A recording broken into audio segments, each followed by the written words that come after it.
Hi everyone.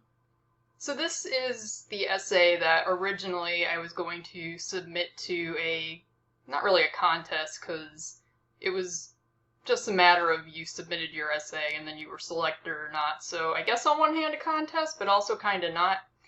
In any case, it was something local, and you had to be able to get your essay under a particular word count, as well as make sure that when you went ahead and read it, that it was under a certain minute count. And I just couldn't make it fit without cutting out too much information. So therefore, I decided to turn it into this YouTube video. So here we go. And I apologize, going to be looking down a lot because I have it printed out. So anyway, just please forgive me about that. Okay, here we go.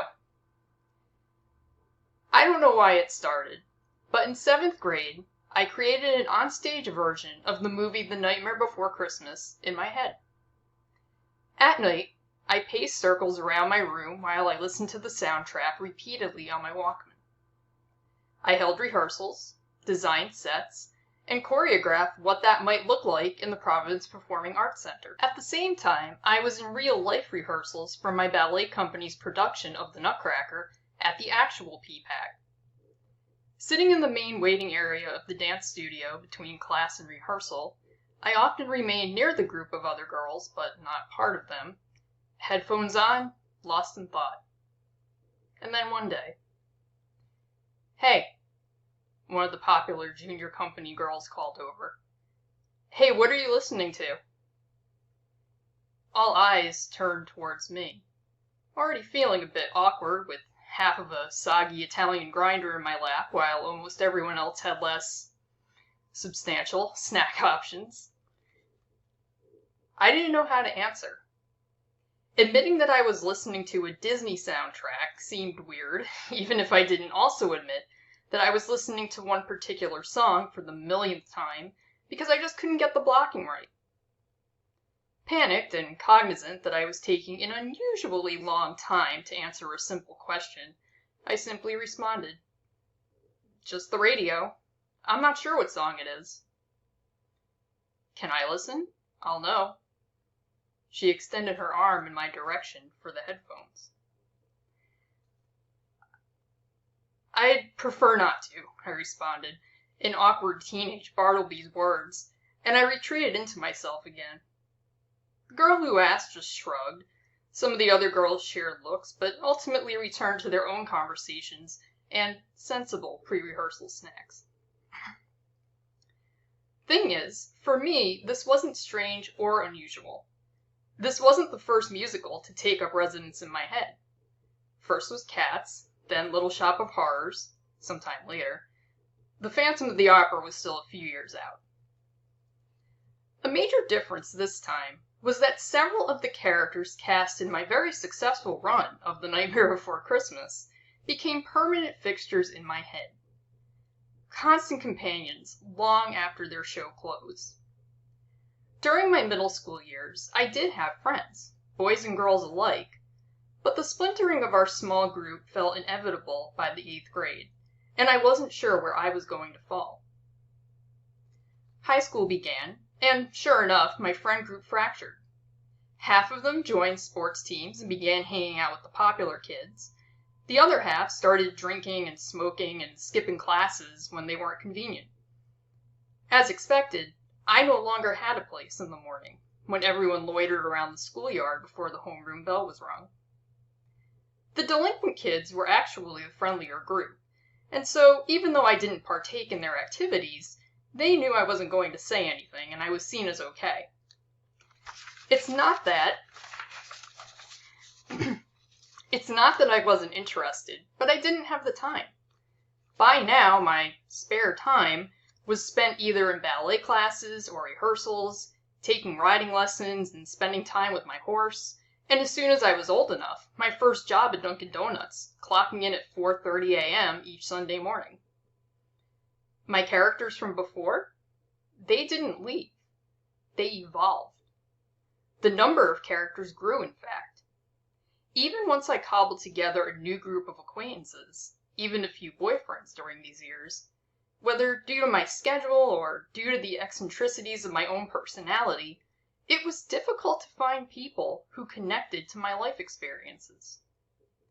Because who else understood what it was like to almost not be allowed backstage when the doorman at PPAC doesn't have your name on the cast list? That unique panic of, what if you won't let me in? Who, years later, understood the unique feeling of disappointment when you're lying on your back on stage before the warm-up class for The Sleeping Beauty, staring up into the rafters overhead? The ache in your Achilles tendon is back, again, and you know that this is probably the last time you'll be performing on this stage. Who understood what it was like to ride your horse bareback in the field beside the barn where he's boarded, cantering along without any fear whatsoever, smiling when cars would occasionally slow down or pull over to watch? Your horse looks like a large Dalmatian and always gets attention. There was more, of course, and although I talked about my life with the kids at school, my life was not their life, and true connection was sparse. But it didn't bother me, because the characters I'd been creating in my head for years by this point, they understood perfectly, because they were with me every step of the way, in the theater, at the barn, everywhere I went. And at night, during what little time I had to unwind, I found comfort pacing around my room again, listening to either the local alternative rock station or whatever CD felt most suitable, and lost myself in what was going on in their world. I'd already begun writing their lives down as a way of keeping track, but couldn't imagine sharing those stories, any further than my own computer, and, well, the few closest friends that I chose to share printed copies with. College, and I was exactly where I wanted to be, majoring in animal science and pre-veterinary medicine in Knoxville, Tennessee. I brought along my riding gear so I'd be ready to join the equestrian team, and life looked good. Until my roommate turned out to be a jerk, and my science and math classes were really freaking difficult, and the equestrian team required you to drive to the barn for lessons each week when I didn't have a car and hadn't made a single friend who could help me out. Being the only person on my floor that didn't go to church on Sunday or attend the dorm's weekly Bible study probably didn't help. So I turned inward more than ever. I leaned on my characters, imagining new and exciting storylines, but my chronic aloneness, my terrible roommate had moved out early in the fall semester, thankfully, pacing endless circles around my room while listening to music, was turning into bitterness and resentment for the ease that other people had making new connections. By that spring, it was common to go entire weeks without speaking to another person outside the classroom. This continued in my second year, and after my anger ramped up enough that I was punching the walls and pipes in my room hard enough to break skin, I decided a visit to the counseling center on campus wasn't a terrible idea. We talked about a number of things, but towards the end of my first session, I casually tossed out, "Oh yeah, and there's this thing where I have an ongoing story in my head, and I really rather live in their reality with those people, and I'm starting to wonder if that's a problem." She looked at me, asked, "But you know they're not real." "Yeah, I know." "Then it's not a problem," she said brightly. "That's something a lot of creative people do." Sweet. I'm normal. Somehow, I still didn't think that was right. Over 2.5 years, I changed majors about 4 times before eventually transferring to a small private school in Virginia to major in horses. Literally. That didn't work out either, and I finally came home, defeated. I worked in a drugstore, I read, and I wrote, and I wrote, and I wrote all the time. I became interested in history, specifically in our assassinated presidents, thanks to the Sondheim musical on the subject, so I began incorporating that into my story. My characters were still actors, and now a new character arrived on the scene along with this musical, which was very exciting. I eventually, after a lot of thought, Enrolled at the University of Rhode Island to major in U.S. history, with the goal of working in a museum or a library someday. All good, right? No, and it hadn't been for some time. When you've lived with one foot in an imaginary world for so long, sometimes that inner world seeps through to reality. When one of my characters started self-harming, so did I. When a different character developed an eating disorder, so did I. But even though I wasn't experiencing those behaviors as myself, the scars were very real. The heart palpitations and the chunky reflux were very real. At least when my parents forced me to go to Butler's outpatient program, I wasn't going alone. Naturally, I turned my experience at the hospital into something my ED'd character also was going through. Subconsciously a more dramatic version of it. Also, what I was experiencing didn't feel so bad. I didn't bother telling anyone there about this aspect to my problems because, after all, I was just a creative person. As time went on, I got that history degree. I got a master's in library science and a full-time professional job. I got married and we bought a house. Hell, I saw the original cast of Hamilton on Broadway at the height of its popularity in 2016. I also decided around this time that it was time to turn these stories that I've been writing down since 10th grade into a published series of novels. I started researching how to get an agent, and I joined Twitter with the writing-specific account. Finally, I'd encounter people just like me, other writers who would understand living this double life. Wasn't that what my original therapist had told me?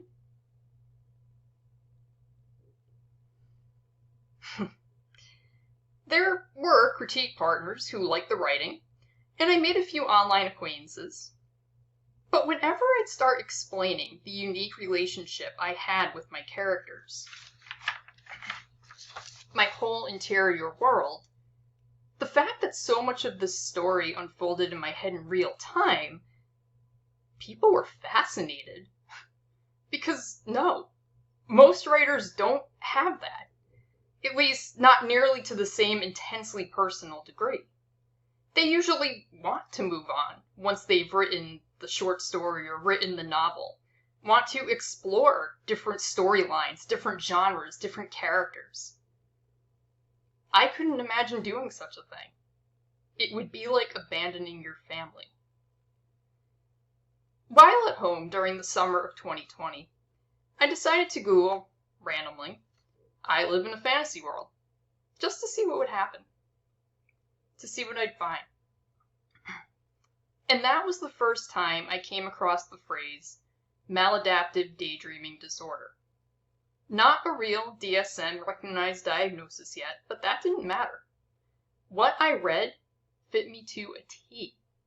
The pacing, the listening to specific music for specific scenarios, a storyline that just keeps going with characters that age in real time, events based off of real-life situations, and so on.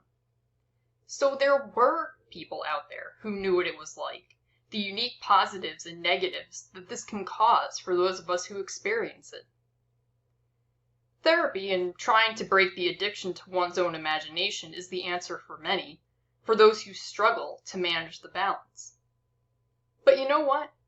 I like living in this space. After about 30 years, I've learned how to balance between the real world and my inner world in a way that works for me. Besides, if it wasn't for maladaptive daydreaming, my stories would not exist. With a whole 12-novel series planned out, the first book out with an editor right now, and the second book on its first round of revisions, I can't imagine pulling the plug on my world at this point.